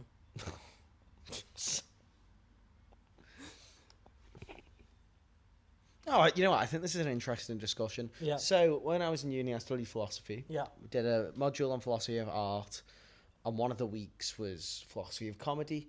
We talked about an old Buster Keaton film. I can't remember the name of it, but it's the one where he's trying to find a wife. There's a famous scene where he puts an advert in the paper, and 100 women in bridal dresses turn up at the church and chase him down the street. And in this film, there is a joke that's racist and a joke that's anti-Semitic. And it's a 100-year-old film. And our philosophy professor was asking us, how does this impact your view on the film? And I think because of the era it's made, and I'm so detached from the era, I can view the film more objectively and sort of discount those moments and enjoy everything around it. And I think The Godfather, because it's over 50 years ago, feels distant enough. Yeah. Where, even though that's clearly morally horrific, I can kind of view the greatness of the film without looking at that. Yeah. Whereas something like Kids that we discussed, or Pulp Fiction we talked about earlier today, was like mid to late 90s, which feels much more modern and recent. And, you know, it came out in an era where our parents were adults, and something that I feel like we've got a lot of like societal connections to. And I feel like, there's been a lot of progress, but has there really been that much progress? But then again, talking about the movie Dodgeball, that we was that in the last episode, or did that one go out? No, that was possibly the first one actually. Okay, which didn't even work. Didn't even go out. But you talked about the film Dodgeball and how a lot of it was incredibly misogynistic, but you still enjoyed the film because it came out in an era where that was what mainstream comedy was, and you didn't enjoy the film because of that. You could overlook that and still enjoy the film. So that's kind of how I feel about this. But I know a lot of people feel very differently, and I do think there are cases where some things are so horrific. Like, for instance, I'm never going to watch The Birth of a Nation. Even if it's, hailed as this cinematic classic because it's Ku Klux Klan propaganda, and I can't overlook that in order to enjoy maybe the technical aspects of the film. And I think it's also a very personal thing. If someone was to go, I don't like The Godfather, or I won't watch The Godfather because of that scene, I completely understand it, and I'd never argue with them. But I think personally, I can kind of distance myself enough from it. No, I know. It's true. It's interesting, isn't it? It's like when you hear stories like about Kate and I talk about this. It comes up when we talk about like deaths from ages ago that like are maybe like a bit mental. It's like it's Horrible History, Stupid Death. That's a kids show. It's specifically about stupid deaths. It's stupid, for some reason. Stupid Death's goated. For some reason, singing the Stupid Death song is something I do more often than is not uncommon. I can see why. It's a banging song. But when I've done that, Kate's like, I don't think that's a good segment because it's always sad. I think I disagree. But it's interesting to think about how far back is acceptable. Is acceptable to that. But I think it's clearly a really different set of, I don't know, because presumably the film's being made in, I was going to say they weren't thinking about it, but I guess they were if they specifically went to. I don't know if they specifically went there. Okay. Also, I read that on Reddit. Okay, But it was not illegal for them to do it there, which is why it can be included in the film. I see. Yeah, interesting, though. Yeah, I'm sure there's a lot more think pieces out there that I probably should have read. Before bringing this up. Didn't realise that. You know what? You've been moving. I've been working. Yeah. I've been going to see Metallica. We need to start doing these earlier on. Yeah. At the weekend. Impossible. Yeah. Well, I was looking. My weekend's fucking busy, man. Yeah. No, it's all sound. But would you watch it again? Yeah. Yeah, I'm sure I will. Multiple times. I'm looking forward to The Godfather Part 2. That's supposed to be better, isn't it? That's what they say. Well, it's apparently. So I was chatting to my uncle about this. Apparently, it's like Alien and Aliens. Okay. Where you don't like Aliens, do you? No, I don't. But he said in the way that but Aliens is quite different. You both feel like different films. He said, I don't know if this is true. This could be complete waffle. Yeah. We were like 8 pints deep when we were talking about this. But he was saying that it's very much like half the people watch both of them and go, first one's more my cup of tea. And half the people watch it and go, second one's my cup of tea. Which is how they're both on par, Yeah. perception-wise. And he's like, most people will enjoy both, but will have a specific favourite, Yeah. like Alien and Aliens. Where he was saying he's more Aliens than Alien. Yeah. But I think Alien is great, and I do not like Aliens. You know, I should have put that in my 5. That would have been good. It's all right. Also, that final scene In the office. in the office. What happens in that? No, I was talking about that. I was talking about the one where I was talking about the christening scene. Yes. It's obviously not the final scene, but yeah, no, because also It's there's so many more I'm gonna get so many references. Breaking now. Bad. Modern Family. Wait, what? Why? What in Breaking Bad? When he kills the 12 people in the prison within like a minute, and it cuts through all. Yeah. That was where my mind first went to. Right. Yeah. But yeah, so it's obviously in so many comedies. Yeah. Parody it, and like now I'm gonna get that. I'm so excited Yeah. to watch them. The scene where It insists upon itself. they drive into the corn and strangle who was meant to be looking after Don Corleone. That scene's parodied in Family Guy a lot. Right, all right. Yeah.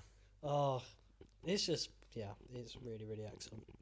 Yeah, and it insists upon itself. I didn't care for it. I never even get through it. They get to the scene where they're all sat around on the chairs talking.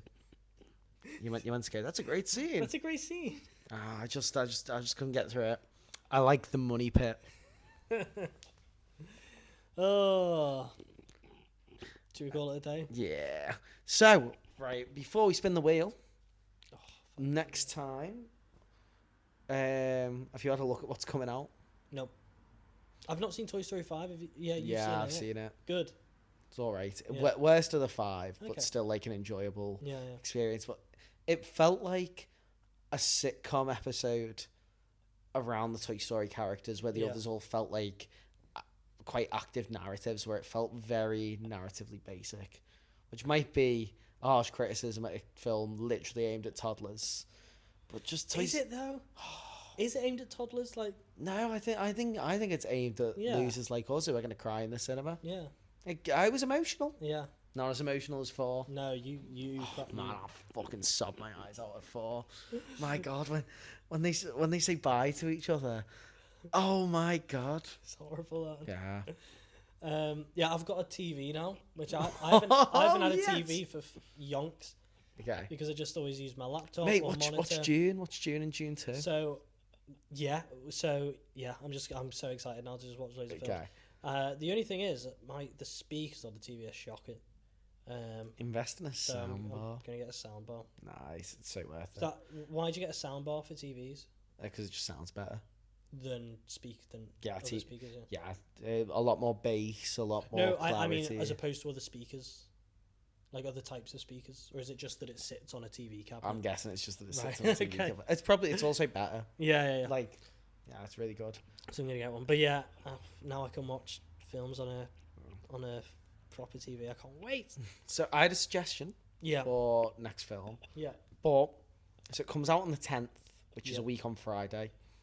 But it might require a bit of homework on your side for us to have a good discussion about it.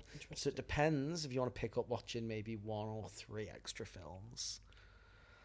Oh. The new Evil Dead comes out, and the Evil Dead trilogy is maybe my favourite trilogy ever. And you've never seen it? No. And this new one, I think, I'm up looks for it. absolutely horrific and sacrilege and blasphemous and completely against everything that I want Evil Dead to be. Ooh, that sounds fun. So I think I'm either going to be pleasantly surprised or I'm gonna be really angry. And I'd love for you to not only watch Yeah. the new one, but for us to also have a little chat about the old one to compare them. And also, I think I really want to talk about why the old one works. Is this the second modern, like, I think there's like 5 Evil Dead movies so far already, but they're doing a new series where the last one was Evil Dead Rise, this one's Evil Dead Burn, and they're almost like anthology films following a similar plot. Yeah. And the last one I didn't think worked, and I don't think this one's going to work. And I really want to break down why the old ones worked and why the new new ones don't. I think that'd be fun. Sounds good. So do I have to watch 3 of them? Yeah, so that's going to be my challenge. Plus the new one. 3 plus the new one. So that's my challenge to you. Watch the Evil Dead trilogy. Okay, good. And think about why you think they work, or why you think I think they work. Oh, interesting. Okay. And I was gonna say, what's the other one? But we have to. Should we get the old laptop out? Yeah. I said it like that. Why I added a syllable in? It's charged. You're gonna say. It's not even 9 o'clock. Why am I this tired? Yeah, me too. I literally couldn't get to sleep last night because I felt so awake. This time yesterday I was writing. What? What's it called? Wheel of Names. I'll tell you why we're so tired. 'Cause there's no airflow and it's boiling. It's so warm in here. That's deep, yeah. And I'm melting. Okay, you ready? Alright. Click to spin. George doesn't have his mic, so you've got just me. Oh. Oh.